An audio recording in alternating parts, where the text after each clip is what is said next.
Good afternoon, Bob Georgiou here, Remax Accord, coming to you with another rolling realtor report for Walnut Creek 2024, December, end of the year. Been a good one, and Merry Christmas, Happy New Year, and wishing you all the best to 2025. Roll the intro.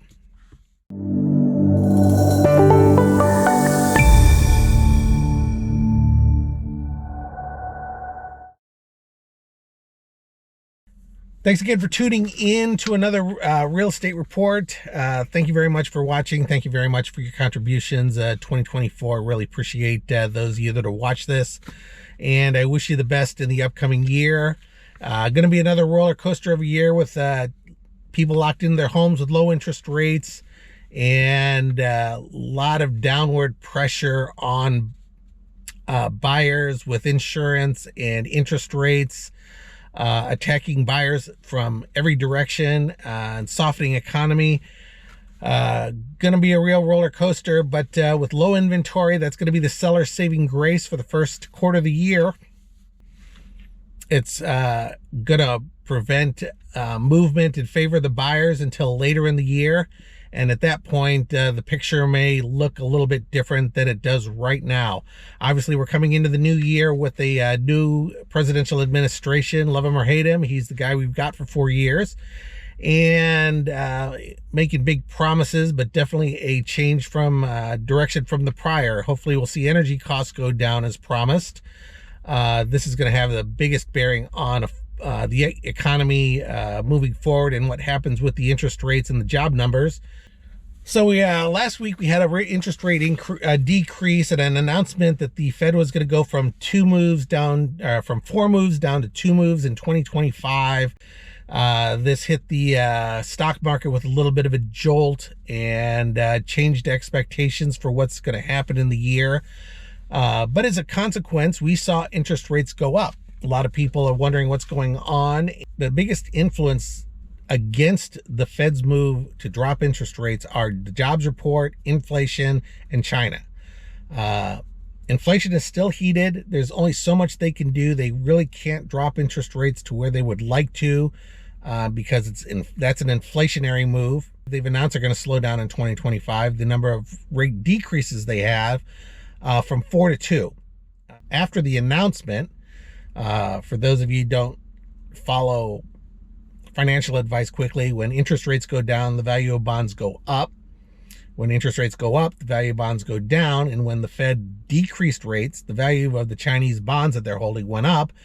They consequently sold to get cash to put into their own economy as get them past the issues that they currently have right now. Either way, the fact that they are selling U.S. bonds into Fed decreases in interest rates, it effectively neutralizes any move that the Fed can make in order to move retail interest rates in the downward direction, unless they get a lot more aggressive about it.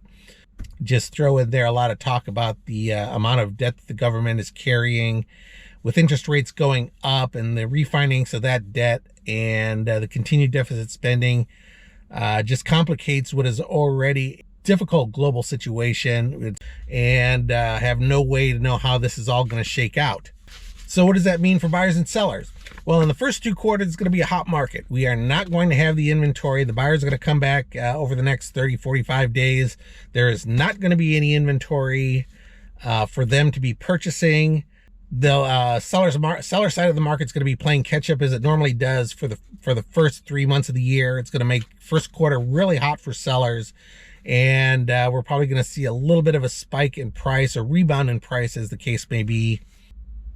The buyers that are out there will still be able to find properties. The well-heeled buyers will be able to buy the turnkey properties. The few that are out there, as new inventory comes on, it will those properties will move with multiple offers. And conversely, the quirky properties, the hard to sell, the non-cookie cutter properties, they're going to be the value buys moving forward, as will anything that needs a little bit of work to it.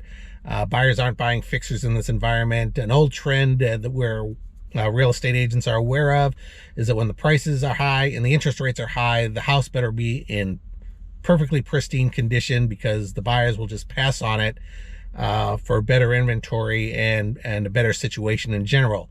And again, remember, we're dealing with a new Juneteenth holiday that's 2 or 3 years old. Now the holiday season begins about 2 weeks earlier than it did. So it's going to be the June-July transition month. That's going to be real interesting to see this year, if what sort of long-term trend we're going to be building forward. But again, all of this is based on low inventory. Very hard to see what's going to happen past June this year. CAR predicted in their October report 10% increase in total unit sales, 5% increase in price year over year. Right now, overall, all segments, all locations, Contra Costa, Pleasant Hill, Walnut Creek, Concord, Danville, Alamo, it's all looking like a seller's market in the single-family home segment on low inventory, and that's just going to get worse before it gets better.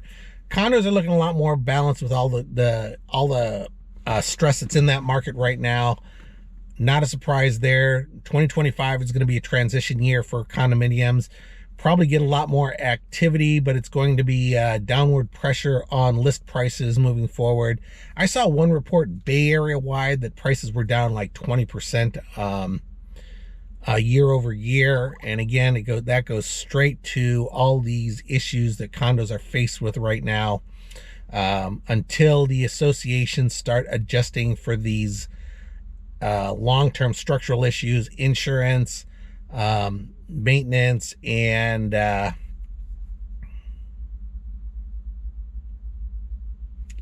inflation. It's going to be a hard slog for condominiums, probably for 2 or 3 more years. And state action or government action is going to have a big influence on the cost of doing business as a homeowners association, and that obviously is going to have a big impact on what sellers are going to be able to get for their condos. What it will do is, over the next couple of years, there's going to be a buying window for condominiums coming up here in a year and a half, 2 years or so. And if you're looking at having a starter home and you're willing to accept a condo and it makes financial sense for you, I can see a window probably starting end of the year at the very soonest, where some of the better run associations will be value plays, and then the lesser run associations will follow along after that. The problem is some of the negative things I'm going to say here in the condo report are going to be hard to filter out between the usual 3, 4, 5% year-end reduction that you typically see this time in normal years, from the systemic changes that are going on in the condo market with the interest rates, insurance, and affordability factors in. Median price at Walnut Creek is holding right in the middle 5s. That has not changed in months. The median price is right around $580. That has not changed in months. The average price per square foot is about $540. That has not changed for months. Over the last few months, we have seen an increase in inventory up to 75 days on average. And that is, of course, significant because the single-family market, single-family market's doing the same. Interesting. So anyways, the average days on the market for a condo townhouse in Walnut Creek is 74 days. And this has been on the increase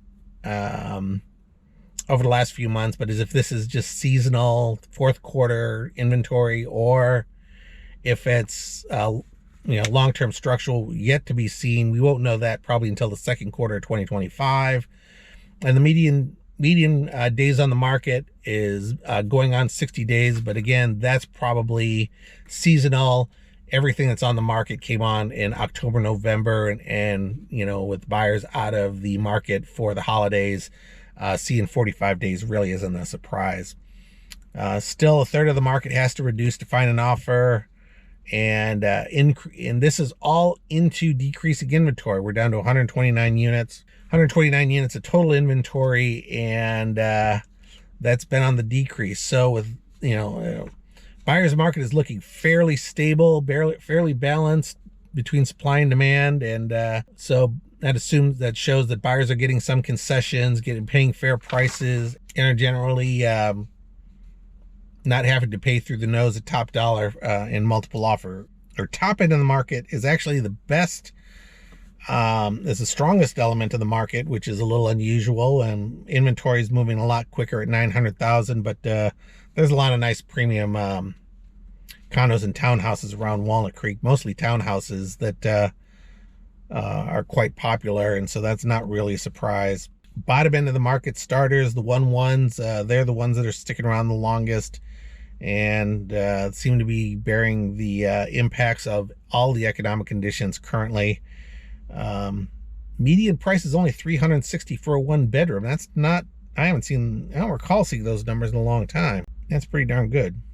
And then the midpoints of the markets are pretty much average, and difference between the second quarter and the third quarter is only 100 square feet, a price difference of 468 versus 624, which is significant, but inventory has started moving at those price points. Reading through this, it says that the inventory has been falling in the last few weeks, so the market slowdown may have the inventory slowdown. Is this inventory? Yeah, no, the inventory peak. Yeah, that we might have been just looking at an inventory peak over the last 30 days. So expect that number to go down.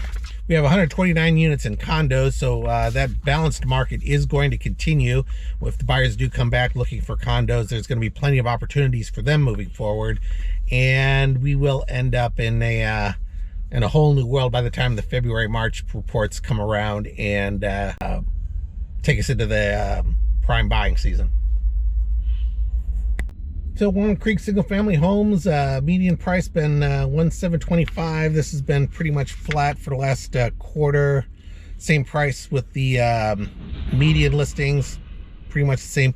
Price per square foot is on the decrease. It's dropped down to $720 a square foot, with the average days on the market the same as the condos at 72, which is a little surprising. That must mean several neighborhoods are pulling down the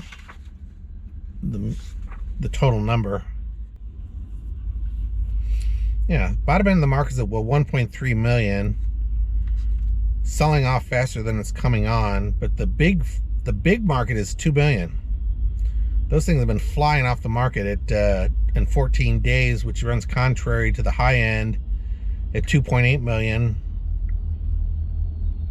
Taking 100 days to sell, and the second quarter's taking an average of 35 days, and that's pretty much balanced. This is really kind of a weird report. I missed a detail. Details are important. We only have 22 units of inventory, and I've mentioned in the past, whenever you're dealing with low units of inventory, crazy things happen in the numbers. So Walnut Creek is fairly still fairly in the seller's market game, but there's just nothing for the buyers to buy. So the numbers are coming around a little screwy on the fringes, and so not a complete shock. We aren't going to know what's really going on in Walnut Creek, other than it's going to be a fantastic time to sell for the next couple of months in a Walnut Creek property, and it's going to be multiple offers galore, at least in the single family homes arena. Thank you for taking a few minutes time. Sort of a short report. Not going to go look around the homes because there's not much inventory out there. Sure, nice to look at $2 million homes online, but going to wait until we get more of a mid-market in later in the year. In any event, thanks for watching. Bob Georgiou, Remax Cord. Feel free to contact me. Any questions, comments you have about buying or selling, and I'll get to them in a later video. And in the meantime, we will see you around, see you in a couple weeks, and talk about Concord.